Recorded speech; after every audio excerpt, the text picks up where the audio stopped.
Welcome to Nightmare Whispers, where the rain falls and the shadows whisper. Tonight, let your fears take shape as you drift into the unknown. Don't forget to subscribe, like, and share if you enjoy the chills. Now, close your eyes and listen. About 5 years ago I lived downtown in a major city in the US. I've always been a night person, so I would often find myself bored after my roommate, who was decidedly not a night person, went to sleep. To pass the time, I used to go for long walks and spend the time thinking. I spent 4 years like that, walking alone at night, and never once had a reason to feel afraid. I always used to joke with my roommate that even the drug dealers in the city were polite. But all of that changed in just a few minutes of one evening. It was a Wednesday, somewhere between 1 and 2 in the morning, and I was walking near a police-patrolled park quite a ways from my apartment. It was a quiet night, even for a weeknight, with very little traffic and almost no one on foot. The park, as it was most nights, was completely empty. I turned down a short side street in order to loop back to my apartment when I first noticed him. At the far end of the street, on my side, was the silhouette of a man, dancing.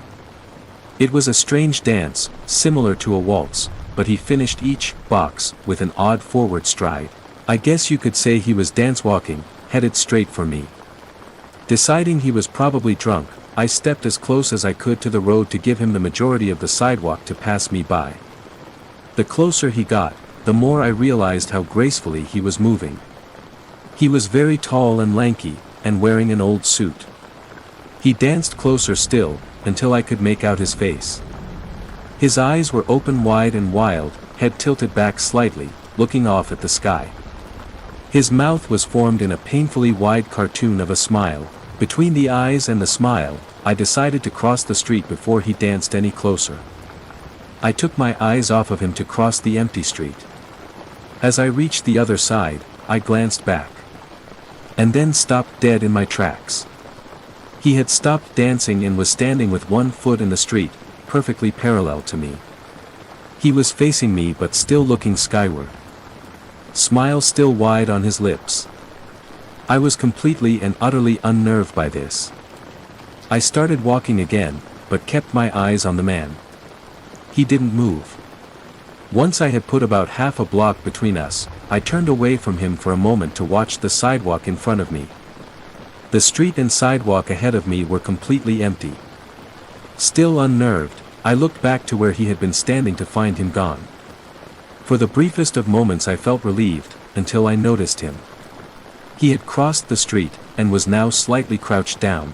I couldn't tell for sure due to the distance and the shadows, but I was certain he was facing me.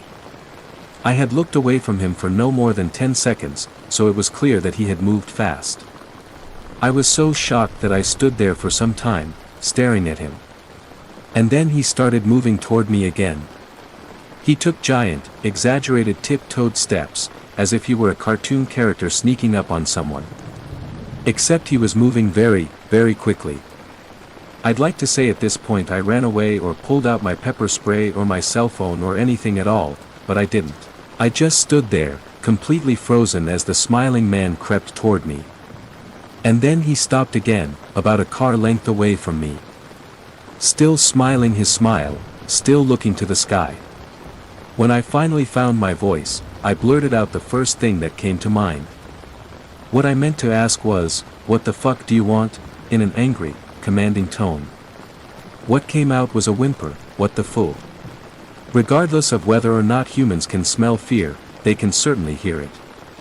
I heard it in my own voice, and that only made me more afraid.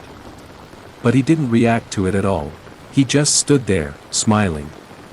And then, after what felt like forever, he turned around, very slowly, and started dance-walking away. Just like that. Not wanting to turn my back to him again, I just watched him go, until he was far enough away to almost be out of sight. And then I realized something. He wasn't moving away anymore, nor was he dancing. I watched in horror as the distant shape of him grew larger and larger. He was coming back my way. And this time he was running. I ran too. I ran until I was off of the side road and back onto a better lit road with sparse traffic. Looking behind me then, he was nowhere to be found. The rest of the way home, I kept glancing over my shoulder, always expecting to see his stupid smile, but he was never there. I lived in that city for 6 months after that night, and I never went out for another walk. There was something about his face that always haunted me. He didn't look drunk, he didn't look high. He looked completely and utterly insane. And that's a very, very scary thing to see.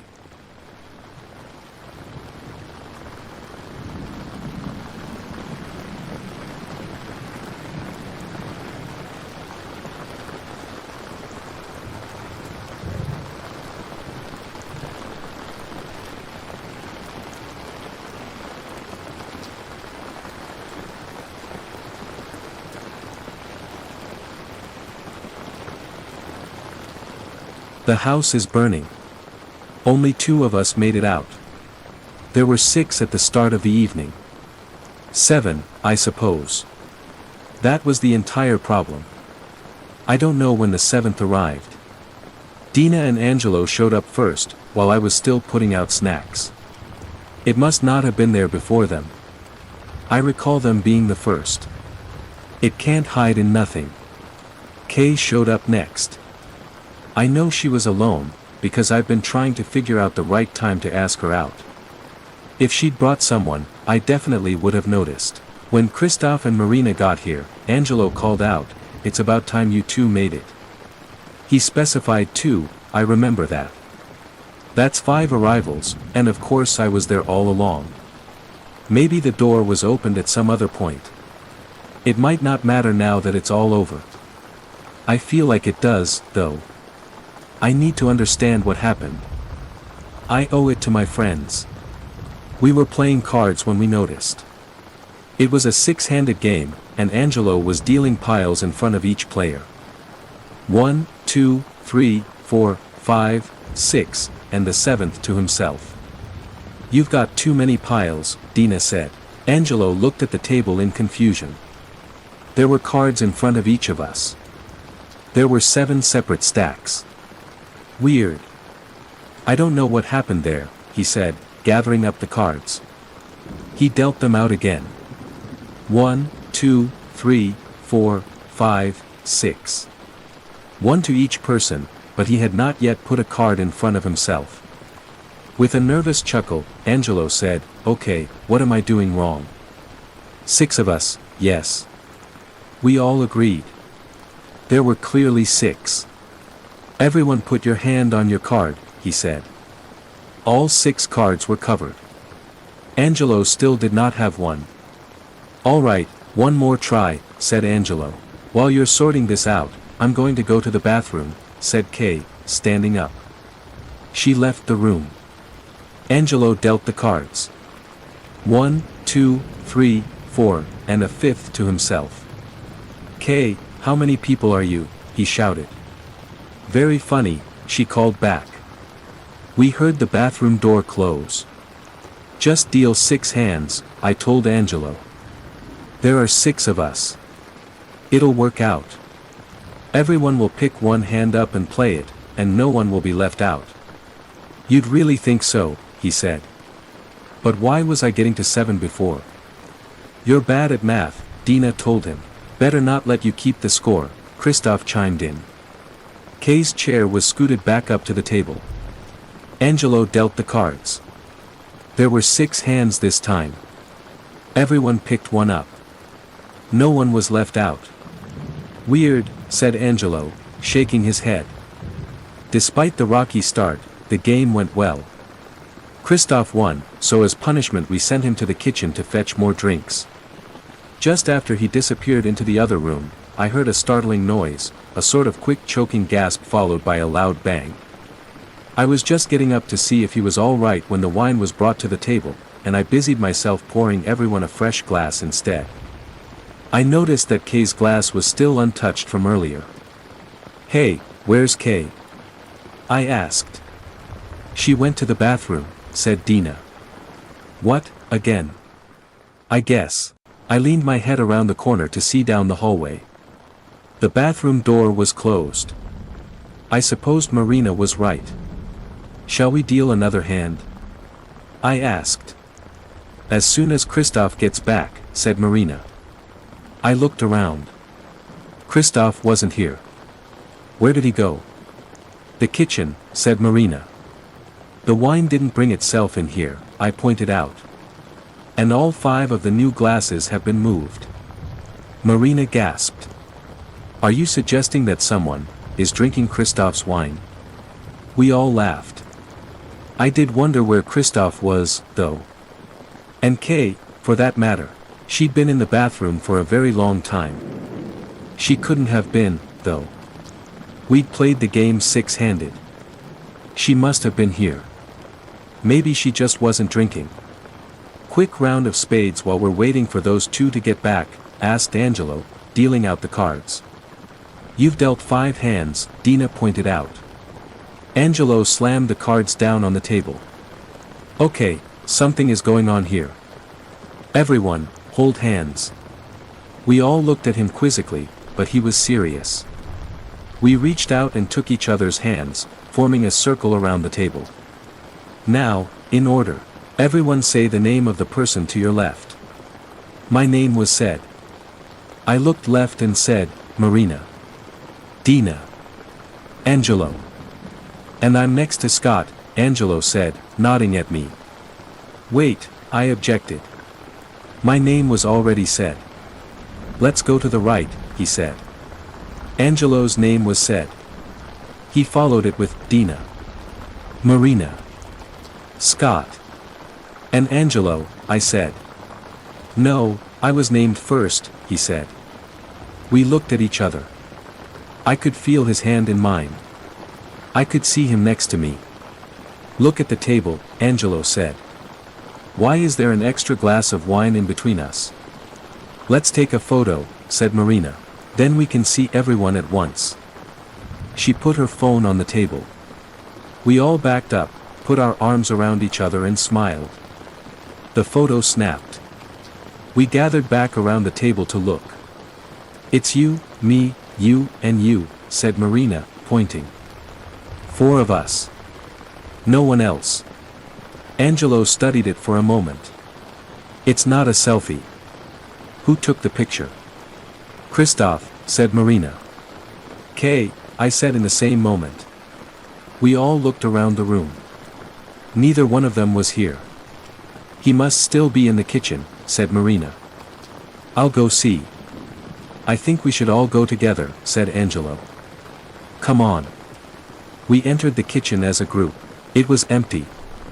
Do you smell gas? Asked Dina. My attention snapped to the stove. 2 of the knobs for the burners were snapped off. I spotted them tucked under the cabinets nearby, as if someone had pushed them out of the way so as not to be noticed. There was a dent in the metal of the edge, too. Christoph must have dropped something on the stove, I said, heading over to see about turning off the gas. Nice of him to mention it. The knobs were broken too far down to turn. The gas was starting to give me a headache. I grabbed a hold of the stove to pull it out from the wall and shut off the line behind it, but it was surprisingly heavy. Did I leave something in here? I asked, opening the oven door. Christoph's body was crammed inside, the limbs bent and folded back on themselves in order to make it fit.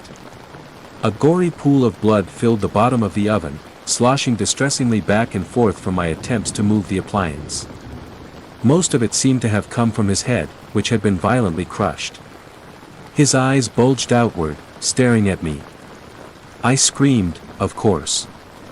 We all did. I turned away, to run, to find a weapon, possibly just not to see it anymore, and Dina died. Her throat was ripped open. It wasn't when I turned back, and then it was. Nothing did it. It just happened.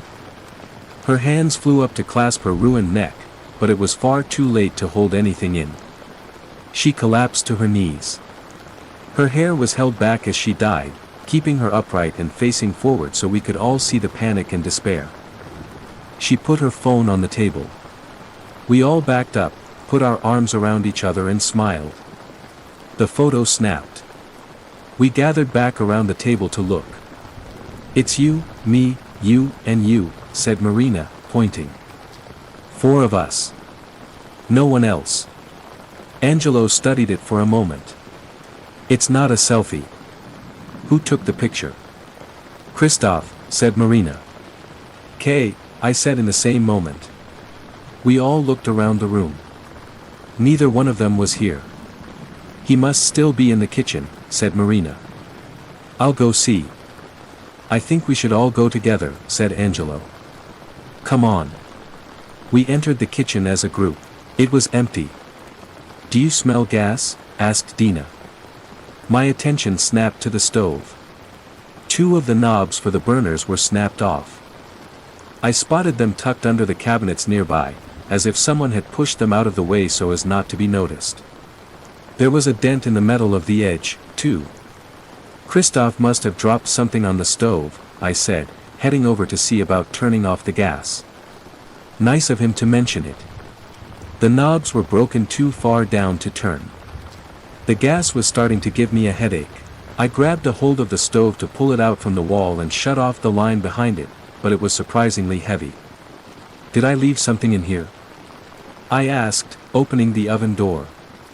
Christoph's body was crammed inside, the limbs bent and folded back on themselves in order to make it fit. A gory pool of blood filled the bottom of the oven, sloshing distressingly back and forth from my attempts to move the appliance. Most of it seemed to have come from his head, which had been violently crushed. His eyes bulged outward, staring at me. I screamed, of course. We all did. I turned away, to run, to find a weapon, possibly just not to see it anymore, and Dina died. Her throat was ripped open. It wasn't when I turned back, and then it was. Nothing did it. It just happened. Her hands flew up to clasp her ruined neck, but it was far too late to hold anything in. She collapsed to her knees. Her hair was held back as she died, keeping her upright and facing forward so we could all see the panic and despair. I made it outside before the kitchen exploded. I had my hand on the knob pulling the door shut, when a roar of heat and light slammed the door closed and flung me down the stairs onto my back lawn. The windows erupted in gouts of flame, pelting me with burning hot glass. I scrambled along the grass, desperate to get further away. My back was burning, and I rolled to put it out. The house is clearly a loss, but I called the fire department anyway. I didn't know what else to do. I don't know what I'll tell the police when they find the bodies inside. I don't even know how many they'll find.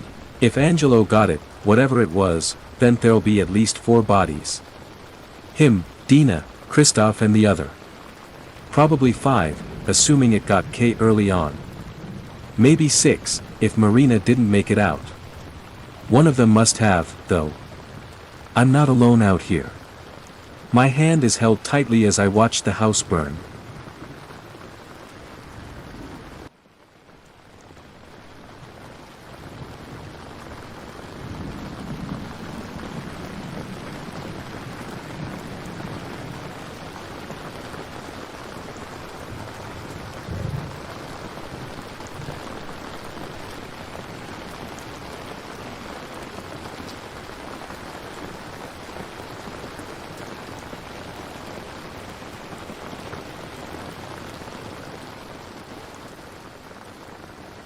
You've seen my books. No, I'm not going to tell you which books, nor who I am, so don't ask. I assure you, though. If you're a big reader, or even a sort of reader, then you've probably read, or at least heard of, some of my stuff. My stuff in the hypothetical sense of the phrase. As the title says, I was never actually the one who wrote my books. Again, don't ask me who really did, not because of privacy, or theft laws, or anything. I just don't know. I used to be a plumber, of all things. Not the most glamorous of professions, but it paid pretty well, seeing how almost nobody wanted to do it. My dad trained me right out of high school, and pretty soon I'd saved enough to move to my own apartment. A few years later, I decided I may as well sell my soul and get locked into a mortgage, because at least then the rent money wouldn't be going to waste. The idea was to get a few roommates and have them pay for my house instead, but I'm a private person. It's not that I liked living alone, per se, but I never had many friends growing up. I didn't know who to invite to the other rooms, and the idea of strangers moving in with me. I read. That's what you do when you're 26 and you don't have friends. You read books, and pretend you do have friends, and when you finish one book and realize you're still alone, you pick up the next one. It's a bit like alcohol. You have to drink another glass in the morning to recover from the damage of the glass from the night before, except, nobody ever applauds you for getting drunk as a hobby the way they do for reading. If that all sounds like a terribly depressed way to view life, well, it's probably because I was. However, you want to say it. I was in what you might call a drought period, one of those times when you read something exceptional the month before, and now, you can't find anything that compares to it. I tried a few series, but nothing piqued my interest, and I'd all but given up, resorted to watching Friends for the 30th time instead. That's when I found the basement. Basement is a strong word. Crawl space is more accurate. I was pulling up the carpeting in one of the guest rooms during some renovations, and there it was. This flat door with a brass handle, on the closet floor. Like any new homeowner, I opened it and hopped down. Rot, and mildew, and something metallic, all bundled into one scent. Maybe a cat had died here. It was 4, possibly 4.5 feet tall. I had to stoop all the way over to shuffle forwards. I was barely 10 steps in when it appeared on the ground. A stack of papers. They weren't in any sort of an envelope. No rubber band holding them together or even a staple. About 20 sheets were stacked one on top of another, perfectly white as if they'd just come from the printer, even though nobody had been down here for years judging from the age of the carpet. The passage ended a little after that, so I grabbed the papers, climbed out, and closed the trapdoor. It wasn't until that night, when I'd finished tearing out the carpet, and the emptiness of the house was getting to me, that I actually stopped to read the papers. The story on them. I was enthralled. I didn't move until I'd finished them, but each word, each sentence, gripped me and dragged me in. It was real, that's what it felt like. The story on the paper was reality, and my life was the fake thing made of ink. If only I could keep reading, I could keep living, and I turned the last page. The story stopped mid-sentence. I flipped through the pages over and over, hoping somehow I'd missed a page, that there was more. I reread the entire thing. Then again. I didn't sleep that night. The next morning I called in sick. I paced the house. I tried watching TV. I tried reading, but nothing worked. I was obsessed. I had to finish the story, but the ending didn't even exist. After 2 days of this, I'd had enough. I'll bury it, I thought. I'll bury it and my mind will accept it's over. Instead of digging a hole, though, I went back to the crawl space. I would leave it where I found it, and try to forget the story. When I went back down, a fresh stack of pages awaited me. That's how it started. New pages wouldn't appear until the old ones were read, but that was no problem.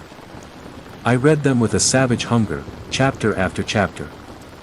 I called in sick to work again, but when my dad tried to come visit, I told him not to. That he'd only get sick. I read for hours and hours, taking trips back down to the crawl space where new pages would await me each time, until finally it was finished. The end. I popped down one more time, just to see if there was some sort of an epilogue, but the crawl space was empty. The story was over. For weeks I searched online for clues about who had written the story. Nothing came up. I reached out to the past owner of the house. "There's a crawl space?" they asked me. We never knew. I sat on the book for weeks and weeks, obsessed but resolved to give it up, to put it past me. Eventually, I reached out to some literary agents. One more sip of alcohol to cure the hangover. From what I hear, it takes months and months of waiting to hear back after you reach out to agents. The ones I reached out to took days. Each of them requested to read the whole book, and each of them offered me contracts within the week. "You're the best writer I've ever signed," said the agent I went with. I didn't correct her. Publishing went much the same. It should have taken months. Within weeks I had signed with a major publishing house. The editing process that should have taken months, took days. "I can't imagine changing a word of this," my editor told me. "You're an amazing writer." I said nothing. Most authors face mediocre success at best. The ones you hear about, those are the exceptions. For every career author, there's 100 authors that never make back their advance. That should have been my expectation, but even then I knew. I knew something was different about this book. Not just the way I'd found it, but the things it did to me. To others. It was enthralling in the way a blind kitten crawling towards a cliff is enthralling. Once you glance at it, you can't look away. Sure enough, it was a bestseller.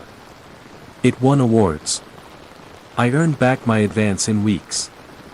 They invited me to talk shows and conventions, but I declined them all. Don't get used to this, I told myself. It was one book. It wasn't even yours. The inflow of money was great, fantastic really, but I didn't quit my regular job. It wasn't like I'd be writing another book, and eventually, everybody would calm down. They'd forget about my book, and I'd be forgotten. The friends would stop calling. Things would go back to normal. And then, one night, when I couldn't sleep, after I'd spent hours staring up at the ceiling of my lonely bedroom, I went back down. Some deep, slumbering part of me had already known they'd be there. The new pages. That was how it had worked the first time, after all. I had to read the pages for new ones to appear. It made sense, I would have to publish the last book for a new one to appear. I read the new chapters. I visited the crawlspace 10 more times that night until I'd finished the whole thing. The next day I quit my job. And so began my new life. I timed it purposefully. Every 6 to 8 months I would submit my new manuscript. Every 6 months I would take a trip back down to the cellar. Each book release shot me back up to the top of the bestseller list. Money rolled in steadily, more than I knew what to do with. It wasn't like I was going to buy a new house. No. That much was obvious. I would live where I did until I died, because I needed to. For my career, I told myself. I have to stay here for my career. Even then, though, I think I knew. I wasn't staying there to support my lifestyle. It was a nice perk. Being rich certainly had its benefits, but it was about the books. It was always about the books. I reread them constantly. What else was there to do? The hours most writers take to write was free time for me. Might as well read. Reread. Consume. At first, I would see how long I could go without picking one of my books one day, 2, 3. That was the limit, I discovered. By day 3 my palms would get sweaty and my stomach would start cramping. Eventually, I stopped resisting. Reading was all I did with my time. I quit all other books. I did try to read them, but none of them satisfied me. They were flat. Like the 2D version of the 3D stories the crawlspace gave me. They were the lotus flowers from the Greek myths. Once you try one, regular food could never taste the same. At least it's just me, I told myself, my one small comfort. I could fade away, give in, and that was alright. Nobody else would be harmed. Besides my dad, nobody cared about me. I wasn't hurting anybody. I convinced myself that was the truth. I really believed the books were just affecting me, until my first book signing. I'm not entirely sure what convinced me to do it. Maybe it was my agent or publisher who'd both pestered me to do one for years. Partially, it was due to one of the rare recovery periods where I was actively trying to stop reading, always to little success. But I did one, my very first book signing. The bookstore filled up. Literally, they were turning people away. Hundreds showed up to meet me, the false author of these best-selling books. They were so excited to meet me. I saw the anticipation as I did a reading. I was almost looking forward to the book signing, despite the hours-long line. "Yours are my favorite books," one woman told me. "These are what got me into reading," said another. "They're the only thing I read now." "Glad to hear it," I said, chuckling, as I signed. I looked up. The man wasn't smiling. "I'm not," he said. He walked away. I started noticing it then. The jittery look in the eyes. The way people desperately clutched their copies of my books, not in a loving way. Not like a child clinging to a teddy bear. More like victims of the Titanic hanging from the rails as it tipped. "What else do you read?" I asked a teenager and her father. The teenager shook her head. "Nothing. Why would I?" To another fan holding a battered copy, I asked. "How many times have you read it?" She laughed nervously. I don't know. I can't remember." She burst into tears. "I can't stop." "Why can't I stop?" Almost nobody reacted as she tore out of the bookstore, sobbing. It was in all of them, that frantic obsession in me. Their simultaneous loathing and love for the books. Some of them outright scowled at me, like they hadn't wanted to come, but hadn't been able to resist. It was the very last woman in line who scared me the most. She didn't even look up at me. She stared down at the book in her hands, the very first one I'd ever published. She never responded to my questions. She never put it down. I recognized the cover. It was the first edition of my first book, which meant she'd been one of the earliest people ever to pick me up. Her eyes were bloodshot. Her teeth were falling out like she couldn't spare the time to brush them, and her skin was a sickly yellow. I never did another book signing. It gets worse as time goes on. That's what I've realized. The longer you read them, the more dependent you are on them. I've tried to stop publishing. Of course I have. 12 times. Look at what my books are doing to people. Look at what they'll continue to do. Even if I could stop, though, it wouldn't matter. Once you've tasted the lotus petal, you can never go back. No one I've talked to has been able to quit once they've read something from the crawl space. You've just listened to another whispered nightmare. We hope it haunts your dreams, just enough. For more terrifying tales under the rain, hit subscribe, and turn on the bell so you never miss a whisper. Sleep tight, if you can.